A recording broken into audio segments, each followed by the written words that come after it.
I was inspired to start Elite Gynecology because I was in a large hospital-based practice, and while we did serve a large number of patients, I did see a lack of individualized care, and I wanted to be able to provide that for patients. I had very little time at the hospital-owned practice to spend with patients.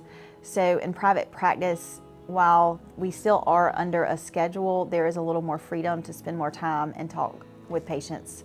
I really enjoy my relationships with the patients, and so it gives me a chance to get to know them better.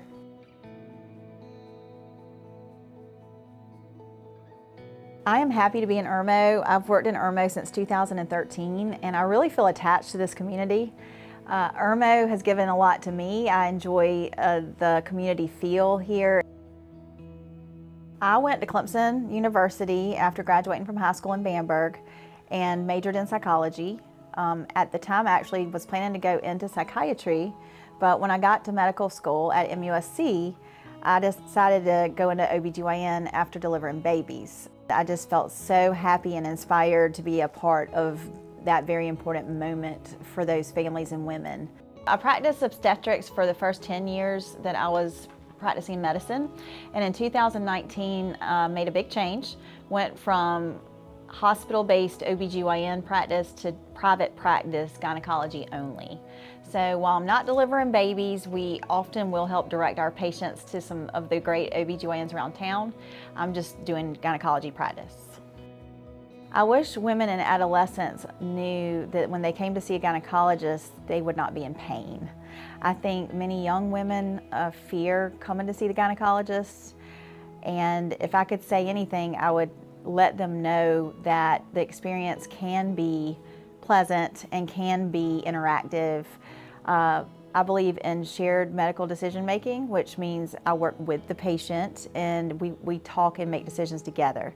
So I would advise an adolescent to come in, talk to their gynecologist, learn about their body, learn about their periods, learn about pap smears and when we start them, which is 21. Learn about the importance of using protection during intercourse and learning about their own body. I think if they knew that the conversation would be had before any exam, that would help reduce their anxiety. Write a list of questions down that they might have. So if they are nervous, they'll have their questions already written down. I would advise them to share their concerns with the nurse or the medical assistant so that the doctor knows how they're feeling and can address that first. And then they can proceed, after the discussion into the exam portion of the visit. I would just say, bring your questions and be open about your feelings. There are so many women right now in the Midlands suffering from symptoms of perimenopause and menopause. And I think the women are underserved right now. I just don't think there's enough of us gynecologists that are really actively treating it. So I see myself as a doctor that wants to help women in this area. I am certified in menopause and do a lot of treatment of brain fog, hot flushes, night sweats, low libido, weight gain related to menopause. So that's an area of passion for me. Women benefit from hormone replacement therapy during perimenopause and menopause. I think there's been so much confusion because in 2001 there was a large study called the Women's Health Initiative Study, and it showed that there was an increased risk for heart disease in women on HRT. So during that decade, there was a drastic reduction in prescriptions for hormone replacement therapy, specifically estrogen, and women were just suffering with symptoms because of the fear that they would end up with heart disease or even possibly breast cancer. So this study's been looked at and stratified according to age.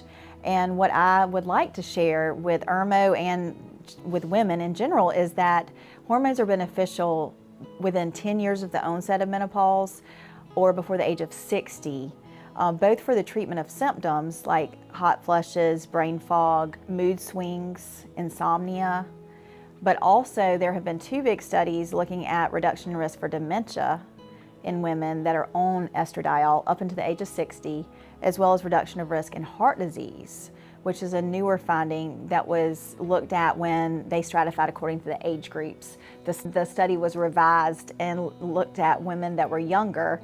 They actually saw a protective effect with estradiol over the heart, which was the opposite of what we originally thought.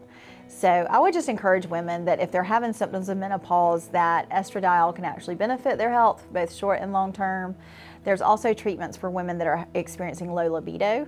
Testosterone can be prescribed in a safe way, and I'm happy to see patients and talk to them about what those are and how we can manage testosterone safely.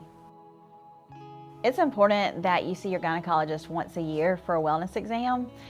Patients should come in at least that once a year, and then if they're having problems, usually we'll see patients back every 3 to 6 months, depending on the nature of the problem.